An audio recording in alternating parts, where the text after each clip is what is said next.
thank you, Seth, for the opportunity, and thank you everybody and all of our previous speakers. I think I have learned a lot today, like from wearables to brain response to visceral machines and all kind of applications. And it's really exciting to see how much is happening and how many smart people are putting the effort into bringing emotion AI to life. And my hope is that in this talk, I can add value by talking a little bit from an NLP perspective, where people are, well, what people are worried about these days. As Seth said, I am Chief Scientist at Symanto. I would like to take a moment to give a special acknowledgement to one of my colleagues, Yuan Song, who helped me a lot to get this presentation together, because we really wanted to present the technical side of things, but also to show a little bit how are our customers using this in real life applications. So in Symanto, I manage the research team. I also teach NLP in Columbia University, which is something that I enjoy tremendously. So I'm adjunct professor there for more than a year now, and in the fall I will be back. The students have the final this Friday, actually, so a big day. All right, so let's go ahead and see if I can make it happen on time. So a little bit just to give context to what I'm going to talk about. So Symanto is based in Germany, and we are a company that does everything related to psychological AI based on text. The only project that we have involved in video or audio, they were in collaboration with other companies that are experts in the area. Our headquarters are in Germany. I am in New York, and we have few people in other countries. In our company, we try to also focus on research. So we want our deep learning or machine learning models, our annotation, etc., to be, curated by a psycholinguist, and to produce models that not only have a high F measure, but also that people look at the results and they feel like the models are doing something meaningful. This is like part of our the DNA of the company, and we try to make sure that our work is, we try to publish and get it peer reviewed, so that we don't live in a bubble, and make sure that up in the bigger research community that people find our work interesting, and we also contribute to the scientific conversation. So our mission, in one word, is, in one sentence, would be to build emotional connection with people at scale. So we want to build these models that allow our customers to understand their clients very well, and to actually give them tools to take action on those insights and build connection with them. So we have worked very hard to compartmentalize all of these technologies and make sure that we provide them in packages that make sense. So in order to summarize, we focus on opinions, needs, emotions, motivation, and personality. I have seen in more than one talk today, people talking about emotional rational. This is something that we are doing. We tried the big five. We found that it had little to say for our specific applications, which are marketing and product design, etc. And we have our own personality trait model that focuses part on emotional rational. The other part is mostly on communication style, trying to find what is the motivation of people. Why are they saying what they're saying in the way they're saying it, basically. And we try to do this on all kinds of data. So basically, the big picture is that you have multiple sources of text. You could have data on your own CRM or whatever. You could grab it from social media. And then what we do is, we found like throughout the years that it is not possible to give anything meaningful if you are focusing, doing only sentiment or only emotion. And I think that this was a common trait with many people who presented, many speakers in this conference, that you have to look at what people are saying from different perspectives. And one of the perspectives is, who is the person themselves, right? So if you could characterize their personality first and try to see if this person is emotional or rational, and what is their preferred communication style, etc. What are their inclinations, and then you look at what they are saying. It gives you a much better perspective. So then you can look at what are the emotions that are expressed in this text, what is the sentiment. And another common issue that common to everybody, all of the other speakers before, is that yes, emotion annotation is really hard because people tend to project very subjective opinions about what the user is saying. Um, but we also, find other things. Sometimes we do age and gender detection. We don't do politics and religion. We are focused mostly on, marketing and product design, etc. However, in order to give our customers also the tool to take action on this data, we also help a little bit with the NLG. So something related to style transfer that Big Liu has presented today is how do you take if you have a customer who has a chatbot and the chatbot goes from a meaning representation, now they can provide a sentence that expresses that meaning representation. How can you modulate that sentence in a way that you keep the content, so the high faithfulness, as we would call it in NLP. However, you can change the emotion or the sentiment or the communication style. It's a very challenging problem, and I don't think anybody has like a full solution. I would like to see one if there is one. But as all NLG, including machine translation, it does, though, a very good job when you are assisting someone. So if a marketer or someone is trying to forge like an email subject or a tweet to their customers, the NLP or the NLG can provide very good ideas to start from.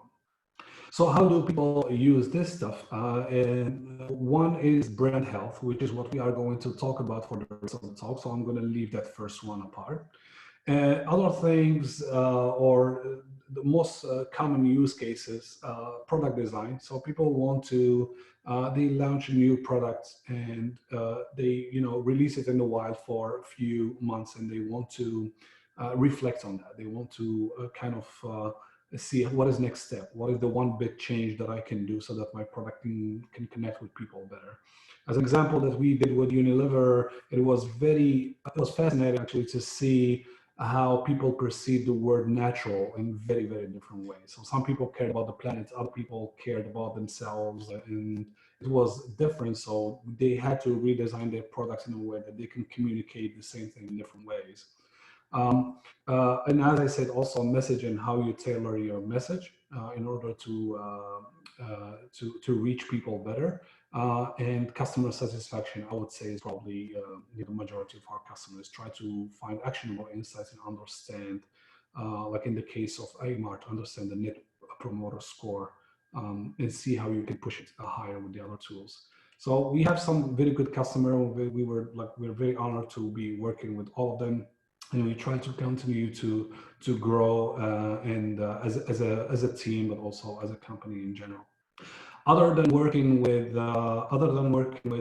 specific customers, we sometimes, if we see that there is a specific need or something in which we can help, we don't hesitate to jump in. So, for example, we launched this new products in the previous weeks. Given the unfortunate situation we all live in with the COVID-19. We wanted to start something to see what is the mood in every country around the world. So that would require to, bring data from all over the world, and we're dealing mostly with Twitter here and try to measure like day to day or week to week how is the mood changing, etc. We have already been in touch with a couple of people who are very interested to see because they think that they can use this for various purposes. Okay, so that's a little bit about Symanto. As I said, I just want to put it in context so you know, like what is the motivation behind all of this. But the use case I want to focus on is brand health, and we are going to talk about this use case just to make this like a productive or meaningful presentation. I want to focus on this use case for a specific customer. So this customer is Harman JBL, which you will notice why in my talk I am not going to be able to mention a couple of numbers, but most of it were very generous actually, that we can share most of what we have done with them.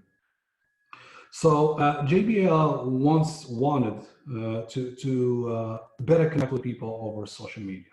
And they have been trying a couple of solutions or off-the-shelf solutions. And when they reached out to us, we started working with them, and we found that there are first and foremost two big problems to deal with. So the number one problem is vanity metrics. Like, what are you going to measure exactly?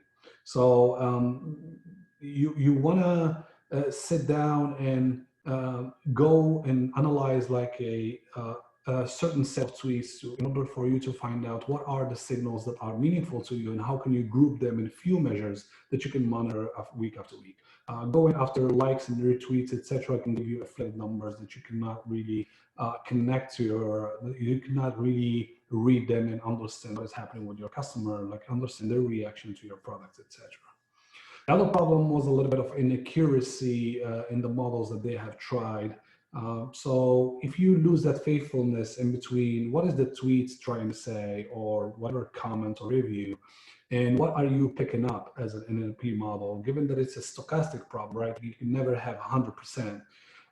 But you wanted the highest faithfulness, the closest you can get to the 100% as possible, so that when you are reading those numbers, you know those numbers reflect actually what people are trying to say.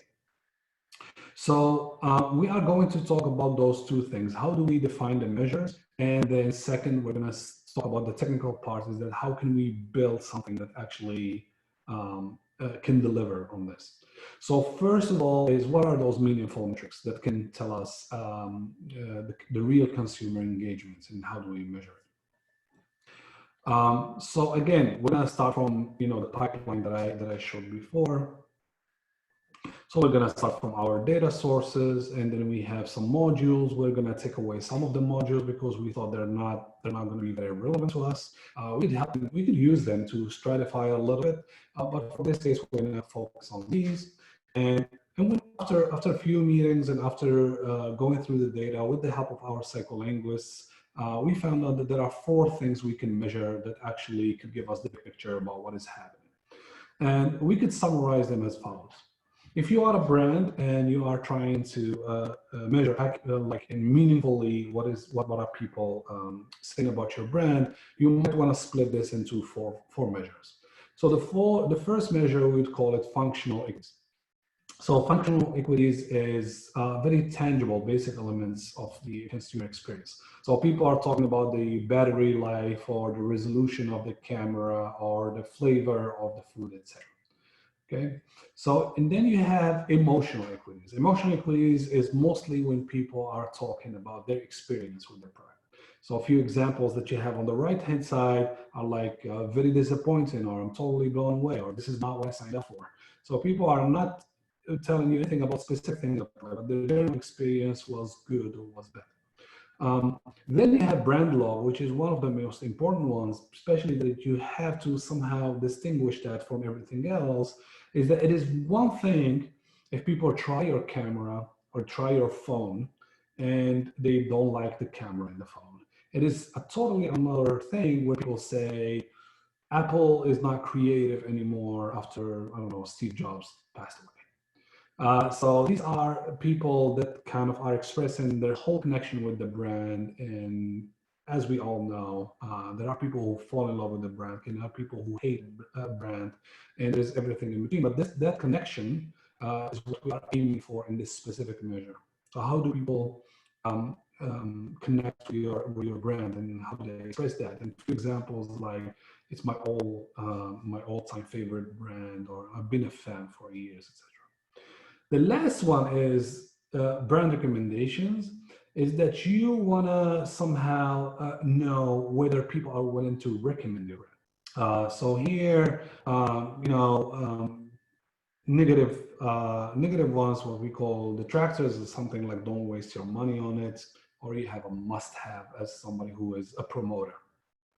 So in order to measure these things, we thought, okay, so here are the measures. Now we need to know what are the actual statistical models that are going to run behind them in order to deliver that.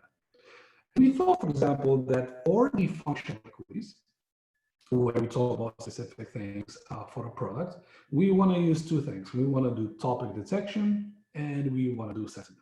So for example, if you have the front camera is amazing, you would have a model that would pick the front camera as the topic we are discussing, amazing as the sentiment. Of course, you would have to connect those, because you could very easily have in one sentence, n sentiments and n topics in all of what you can imagine as possible numbers. You could have one topic with 2 sentiments. You could have 2 topics with 1 sentence, or you could have something where you have, different topics, different sentiments, like I like the camera, but I hate the look. So now you have one positive sentiment for one topic and another for one. Some people call it aspects. There are different names for it. All right, so now the second one, the emotional equities. So of course we need emotion detection, but we need to kind of pick on those topics that are expressing experience. So you kind of focus in this, what it means for us, that means that there are specific topics in our taxonomy of aspects or topics that we are dealing with that we need to put in one group and call them experience so we can work with those. And I'm going to explain right after this how we do topic detection. So you would need to say, for example, in this specific case, you have a positive surprise, and from the whole text, you want to infer that the user is expressing their experience with the product. So for a brand love, we have found that, especially if you focus on the emotion of love, but of course in combination with the topics that are being discussed, you could gauge that better.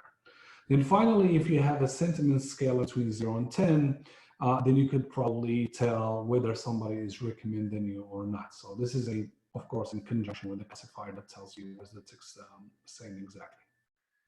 All right, so the theme here is that there are two things that we are dealing with. We are dealing with the topics that are being discussed, and we are talking about sentiments and emotions. So that means that when we are going to build our technical solution, we are going to do topic modeling. But remember, we want topic modeling in a way that it's good for short text. So, forget about LDA. You want something that is unsupervised. Why? Because we don't know what we don't know, right? So it is a topic that is becoming trendy tomorrow about your brand. You want to know that that's there. But if you're departing from a topic detection model that has a previously curated list of topics, when each topic you have specific words, then if there is something new happening, you don't have any coverage of that. It's out of sight. It's not under the radar. But given that we don't know in which way our customer will move, probably they want to deploy this tomorrow in Europe, and there are more languages to include. Or probably they have tried it with their headphones and they think it's a good idea, and now they want to try another product of a sister company or something. So we want this to be malleable to a specific business need. We don't want it to have a lot of manual tweaking for it to work. Finally, something that is delivered by most of the topic modeling approaches, but it's usually in practice a great disadvantage. It's just a hurdle to operate properly. Is that if your topic of the modeling approach, what it delivers at the end is a list of words. That means that when you have new text, you're going to find those words in the text. That means you're going to do string matching. Words are very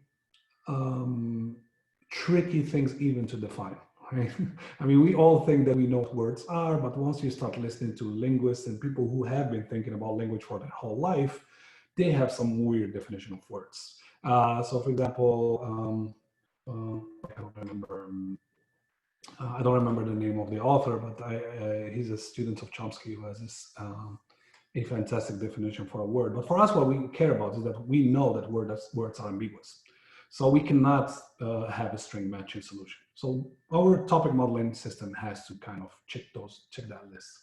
On the emotion and sentiment detection criteria, for you to have a robust algorithm, you cannot have an algorithm that has learned only from your training data. You have to rely on some transfer learning, because then you can build on all of those patterns that exist in the web. Right? The web is all text. Most of it is text. So if you could learn about specific patterns of language, especially if this is unsupervised, and so you can learn from any language that is out there. So all the only resources that you need are words.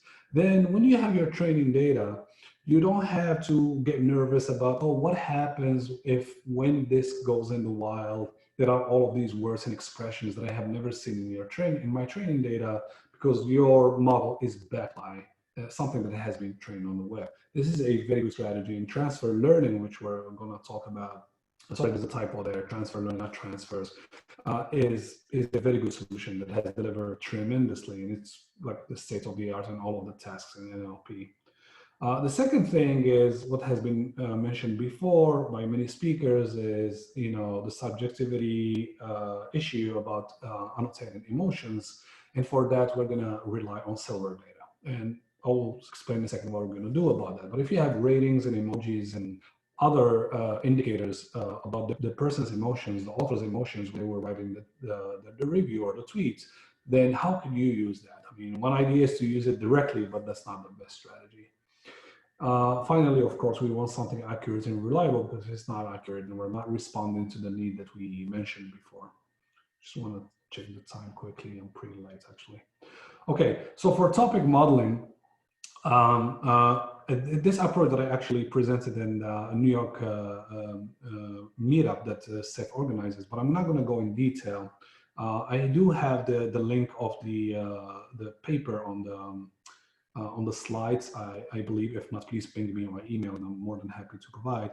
So here, this is a model based solely on neural networks, and what it does is that it reproduces the same sentence. So it takes a sentence and it tries to reconstruct the sentence by going through a middle layer that has probabilities over topics. So what it does is that in first thing, it builds a sentence representation. The A1, A2, A3 are self-attention scores that it's using there. And it computes the self-attention scores in a very, very smart way, if you look at the paper. Now that I have a representation, which is like an embedding, which is the same size as the word embedding, actually, of the sentence, I can do another dense layer in order to produce the representation of the sentence as assigned topics of the sentence. So it's like this sentence is 50% restaurants, 20% this, 10% that. Okay, so the size of this is the size of topic that I'm interested in. And then the question is, after I have all this, can I reconstruct the original sentence? And that's all what the model does. Okay, so it reconstructed the sentence in a way that it's as similar as possible. RS and ZS should be as similar as possible. And that's all it does. So you don't need any additional data. You don't need to do any other filtering, et cetera, et cetera. So this is a model that I really like. And loss function, what it does, as I said, is minimize the distance between the original and the reconstructed sentence, but it also maximizes the distance to other sentences. So for people who know about this in the audience, this is like a contrastive loss function. All right, so if you do this, so one of the beautiful things is that thanks to these attention scores A1, you don't need to do string matching. But other things that we did is that this PT here gives you probabilities. This PT over here gives you probabilities for at the sentence level. So here are the topics that are in the sentence. But we did modify the model in a way that we can get topics at the word level, but also we modified it in a word that in a specific case, you can get a topic at each word, but we wanted to have multi-word terms. So we tested the model. It delivered much better than LDA. LDA is actually, people who have tried it, they know it's horrible for short text. You have to just recluster everything from scratch, basically. And we tested it, and it actually does an amazing job because it can find me now veggie burger and fried chicken and potato pancakes. And you can see how helpful is that, because if later I am assigning a sentiment to this term, it's very bad for the analytics at the end if you have assigned the same sentiment to burger, to veggie, or to chicken and to fried. So you get numbers get inflated and they get weird. Now, for the deep learning models, what we did is that we first took all of the silver data that we could get our hands on, and we know that it's noisy. And we know that we also only have labels at the sentence level. We don't have any labels on the word level. So through something similar to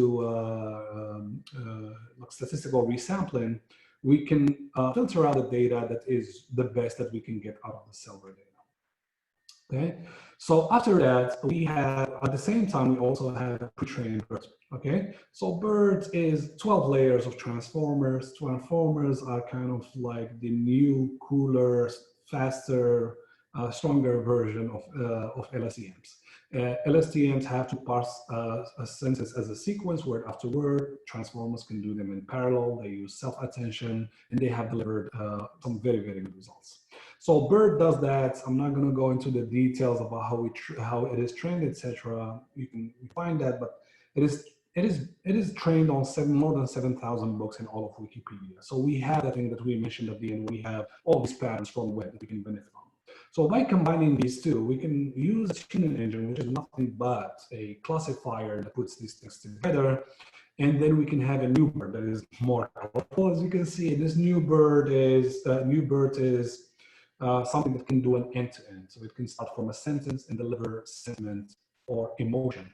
And it does, we have to see now if it can deliver some good results. So as a result for this, baseline is something that is, dictionary based for our models, which we try to mix data so we can test on different types of data. So for the baseline is 63%, using a BiLSTM is 87%. If you use the BERT, but you didn't allow for fine tuning the parameters of BERT, so you only tuned the classifier that builds on top of BERT, you actually get less than LSTM. And this was an interesting result that I hope to convey here for people who are in the field. I hope you will find this useful. However, when you fine tune, then you get up to 93%. So BERT after fine tuning is very different from BERT without fine tuning. I will say for this test because we tried it on different things and it means different. It gives us different results. All right, so given that we have good results, but the model is pretty heavy. As you know, BERT is more than 109 million parameters. So we thought, can we use like BERT as a teacher? Because BERT now can take a sentence and give us an output for this at a very high accuracy. And then we can teach a live student. So let's imagine that our student here is a convolution neural net that has only 5 million parameters. So that's like around 21 megabytes. And BERT is, together with the feed-forward network that you have to add for classification, is around 110 million parameters, which is around half gig. So the difference is 20x, right? So if we do this, then I don't need to have all of the data labeled, which is why now the thing on the left says data sources without that. I can just pull data, all the reviews, and I can do a prediction with BERT. And then I can ask the student to do the same prediction. So I'm going to train the students. And then I can augment my data now. I'm not restricted only to silver data. I'm not restricted only to those that went through bootstrapping and they gave me good results, because BERT can give me a label for any sentence. Now the goal is, can we have the CNN, convolution neural net, to deliver the same results as BERT?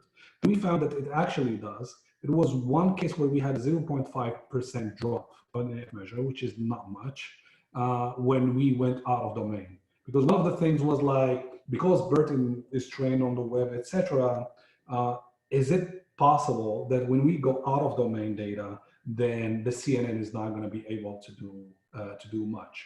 Probably, if we had gone to a field that is completely a domain that is completely not sentiment, not emotion, not anything else, probably the drop, most likely the drop would be tremendous. But if we stay in our pool of sources of data, even if I go a little bit out of domain, it just seems like if I test on sentiments or books or whatever, it still does a very good job. All right, so I wish I had more time. I think I am abusing time here, already 3 minutes, but I take only 1 minute more. I just wanted to say at the end that by doing all of this, then we have been able to deliver something that our customers can use to monitor. So I show here H1, H2 is the first and second half of 2019. So JBL has now, first, by using brand love, they can follow how many meaningful conversations are happening, real conversations are happening on the web. Then they can also monitor each of these measures. Like you can see the brand equities and the brand recommendations, and they can compare that with competition. This is the only number that we're not allowed to report here, that who does competition exactly are we mean here. But I can say that it's a group of competition put together because they want to compare themselves to see, are they engaging in social media as well as other providers of the same product. And similarly, they could go into more details, look at the clouds of words, look at all the numbers. And I think this was a very good use case to share with you. And I'm open for any questions if you have any. Thanks a lot. Thank you, Yassine. Audience members, do we have any questions for Yassine? Enter them either via the Q&A or raise your hand, and I will enable you to talk. Any questions for Yassine? I won't ask you one because we are a bit short on time. We're due to take a short break, but this was really interesting to see getting into BERT, which is, yes, as you observe, the hot thing. I mentioned it earlier for quite a number of potential uses to move from model trained for one thing to applications that are in a slightly different area. We do have two questions that were entered via Q&A. Guru Venkat had asks, did you guys do knowledge distillation on the same data? Knowledge distillation, no. What do you mean by knowledge distillation? Like things related to knowledge bases? Guru, do you want to pursue this if I allow you to talk? Yeah, so like I'm speaking knowledge distillation in the more case of like teacher-student network. So you guys did teacher-student network, right? So did you guys create something like DistilBERT or TinyBERT on the same data which you guys collect, the DistilBERT data? So do we create a base BERT on the same data? Yes, correct. Yeah, no, we used a pre-trained BERT because we thought that the actual advantage of BERT is that we want to build on all of the knowledge that was, or the patterns, whatever you want to call it, that were built from the web. And we use BERT only for fine tuning, which actually takes like, you know, at worst a few hours. Yeah, and distillation, we tried many things for distillation. They gave us, like, it seems like it's a very efficient thing. You always get similar results. I thought I wanted to present the convolution neural nets because they are very fast, and so distillation is more meaningful. You preserve the accuracy, but the speed. Okay, got it. Okay. Yeah. And there was a question about if there are any papers that we could share. If you go to symanto.net and go to the research, you can find all our publications.